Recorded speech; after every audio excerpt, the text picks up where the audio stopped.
শীত মৌসুমের শেষের দিকে থাকায় বাজারে সবজির দামে উত্তাপ কিছুটা বাড়তে শুরু করেছে। সপ্তাহ ব্যবধানে কেজিতে 10 থেকে 20 টাকা বেড়েছে প্রায় সব ধরনের সবজির দাম।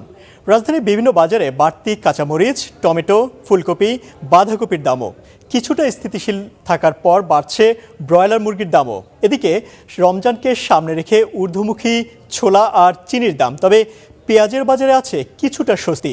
ভরা মৌসুম হওয়ায় বাজারে কমেছে দেশি পেঁয়াজের দাম।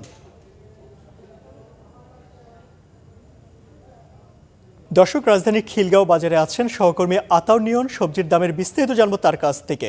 আতাউর, শীতের মৌসুম তো প্রায় শেষের দিকে, এখন সেখানে শীত মৌসুমের যে সবজি রয়েছে সেগুলো সরবরাহ কেমন এবং দরদামটা কেমন দেখতে পাচ্ছেন? আমরা এই মুহূর্তে রাজধানীর খিলগাঁও যে কাঁচা বাজার রয়েছে এখানে আছি। তো আমরা এখানে বাজার ঘুরে কথা বলছিলাম বিক্রেতাদের সাথে। খুচরা পর্যায়ে আসলে সবজির দাম কী অবস্থায় আছে সেটা জানার চেষ্টা করেছি। তো তারা যেটা বলছেন, আসলে সপ্তাহের ব্যবধানে আমরা শুক্রবার পর্যন্ত 10 থেকে 20 টাকা কমার যেই তথ্যটি পেয়েছিলাম, এখন আজকে পর্যন্ত সপ্তাহের মাঝামাঝি সময়ে এসেও খুব বেশি আর কোনো ধরনের পরিবর্তন হয়নি।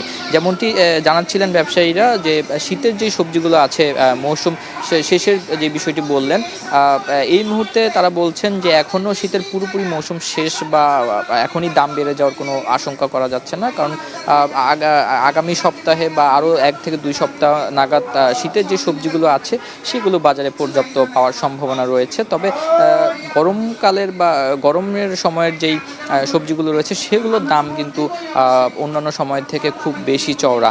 আমরা যদি শীতের সবজির দামগুলো একটু বলি, যে ফুলকপি, বাঁধাকপি, মূলা, সিম, বেগুন, এই সবগুলো সবজি হচ্ছে কেজি প্রতি 40 থেকে 80 টাকা পর্যন্ত বিক্রি হচ্ছে। কিন্তু গরমের যে সবজিগুলো সেগুলো হচ্ছে যে করল্লা রয়েছে সেগুলো 120 থেকে 30 টাকা, চিচিঙ্গা 120 থেকে 30 টাকায় বিক্রি হচ্ছে, বরবটি 220 থেকে 40 টাকায় বিক্রি হচ্ছে। এরপরে হচ্ছে আপনার যেই পটলের কথা বলা হয়েছে, পটলের চাহিদা থাকলেও বাজারে সেইভাবে পাওয়া যাচ্ছে না। সেই পটল বাজারে বিক্রি হচ্ছে 200 থেকে 250 টাকা, 280 টাকা পর্যন্ত। কিন্তু গরমের যে সবজিগুলো রয়েছে সেগুলো মানে সেইভাবেই বিক্রি হচ্ছে। তো সেই জায়গায় বলা হচ্ছে যে আগামী আরও 2-3 সপ্তাহ হয়তো শীতের সবজিগুলো পর্যাপ্ত থাকলেও গরমের সবজি যতক্ষণ পর্যন্ত না আসছে সেই সবজিগুলোর দাম হয়তো চড়া থাকবে। আতাউর, আপনাকে ধন্যবাদ।